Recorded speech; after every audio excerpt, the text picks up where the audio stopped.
In recent months, the highly publicized legal battle between actor-director Justin Baldoni and actress Blake Lively has sparked a broader discussion about on-set safety, the handling of intimate scenes, and the evolving role of intimacy coordinators in the film industry.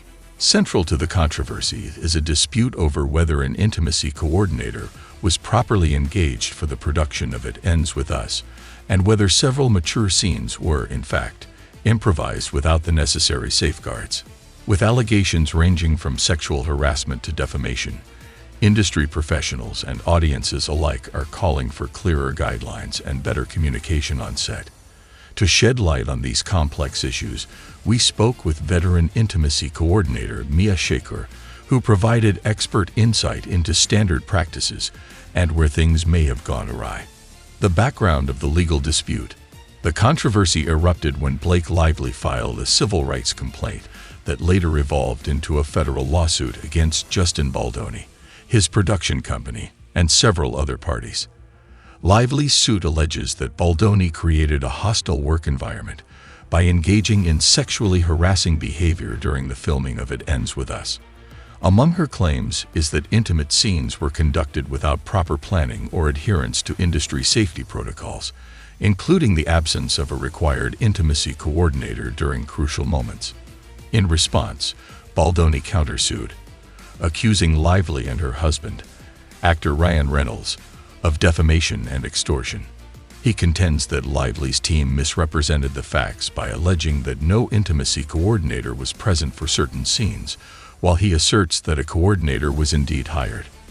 According to Baldoni's account, it was Lively who refused to meet with the coordinator, forcing him to relay the coordinator's guidelines on his own. Both sides have presented a tangle of emails, text messages, and witness statements, each painting a different picture of what transpired on set. The critical role of intimacy coordinators. At the heart of the dispute lies the question of whether intimacy coordinators were involved, and if their role was undermined by poor communication or intentional oversight. Intimacy coordinators are specialists responsible for navigating and negotiating boundaries during simulated sex scenes or scenes involving nudity. Their work is not only about ensuring physical safety, but also about protecting the emotional well-being of actors. They serve as neutral mediators between the director, production team, and actors, ensuring that everyone is on the same page about what will be filmed. Mia Shaker, a seasoned intimacy coordinator with years of experience on television and film sets, explains that the coordinator's primary task is to establish clear communication before filming begins. Our job is to negotiate boundaries and secure informed consent for every aspect of intimate content, she notes. According to Shaker, this involves coordinating with multiple departments from costumes and makeup to legal and production teams to ensure that the agreed-upon plan is followed precisely on set. Her perspective underscores the importance of having dedicated professionals who can manage these delicate interactions without the pressures that can come from hierarchical on-set relationships. Improvisation versus choreography in intimate scenes. A major flashpoint in the Baldoni Lively case is the alleged improvisation of intimate scenes. Lively's complaint asserts that some of the mature content, including multiple kisses and other forms of physical contact, was not pre-planned or rehearsed. In contrast, Baldoni claims that all such moments were conducted under the guidance of an intimacy coordinator and within the bounds of pre-discussed plans.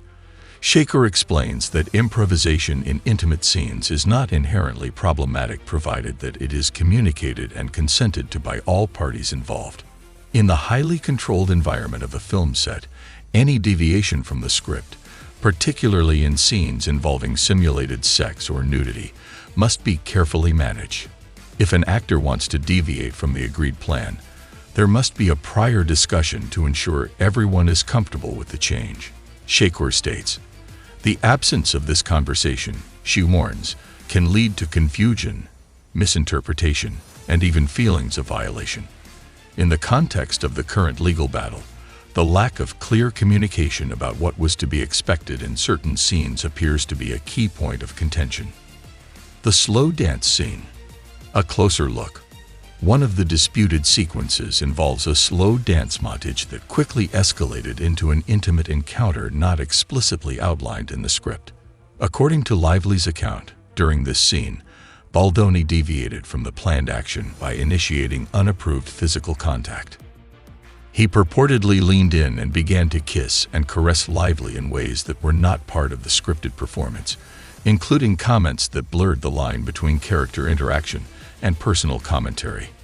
Baldoni, however, maintains that his actions were consistent with the intended artistic vision, and that the footage shows him attempting to balance his directorial intent with his role as an actor.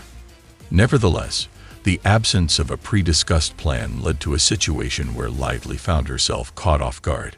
Shakur points out that this lack of communication is precisely what intimacy coordinators are meant to prevent. Imagine being in a situation where someone you work with suddenly crosses a boundary without prior discussion. It would be both confusing and deeply uncomfortable, she explains.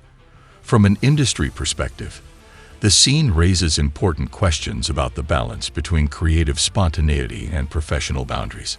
While some degree of improvisation can enhance the authenticity of a performance, it must not come at the expense of an actor's comfort or safety. The incident exemplifies the need for clearly defined protocols and for all parties, directors, actors, and coordinators alike to adhere strictly to them. The birth scene controversy, standards of safety, and consent. Another contentious point in the legal proceedings centers on a birth scene that involved simulated nudity. Lively's legal team alleges that during the filming of this emotionally charged scene, Baldoni and a producer pressured her to appear fully nude, despite there being no explicit mention of such nudity in the script or her contract. Lively claims that the production environment was chaotic and that industry standard practices for handling nude scenes, such as using an intimacy coordinator, pre-approved nudity writers, and ensuring a closed set, were not followed. Baldoni disputes this characterization, arguing that Lively was wearing a pregnancy suit designed to provide a modest level of coverage, and that any assertions otherwise are misleading. He further explains that decisions regarding the camera's angle and the specific framing of the shot might have created the appearance of full nudity when, in fact, Lively was adhering to the agreed-upon guidelines. Shakur elaborates on the technical aspects of such scenes, noting that productions often employ modesty garments to maintain an actor's comfort while still achieving the desired visual effect. These garments can range from modesty underwear to specially designed pieces that offer minimal coverage, depending on the shot's requirements. The key is that any nudity or simulated intimacy must be pre-negotiated with a clear understanding of what will be shown, she explains. When such decisions are made at the last minute, without the benefit of a signed writer or prior discussion, they not only undermine the trust between actors and directors, but also potentially violate union guidelines, industry standards, and evolving practices. The Baldoni-Lively case has ignited a broader conversation about how the film industry handles intimate scenes. In recent years, there has been a marked shift toward greater transparency and respect for the personal boundaries of actors. With the advent of the Me Too movement and a growing emphasis on workplace safety, productions are increasingly required to adhere to rigorous standards when filming scenes that involve nudity or simulated sex. Intimacy coordinators have become an essential part of this new paradigm. Their role extends beyond merely managing the logistics of a scene. They are tasked with ensuring that all participants are fully informed and comfortable with every aspect of the performance. Shakur emphasizes that while the use of intimacy coordinators has become more widespread, there is still room for improvement. We're seeing more productions implement these protocols, but the key is consistency and clear communication, she remarks. Thanks for joining us on this deep dive into the on-set drama and evolving role of intimacy coordinators. If you enjoyed unraveling the details of the Baldoni-Lively saga with us, be sure to hit that like button, subscribe, and ring the bell so you never miss out on our latest industry insights. Drop your thoughts in the comments below. What's your take on how things should be handled on set? Stay curious, stay engaged, and we'll catch you in the next video.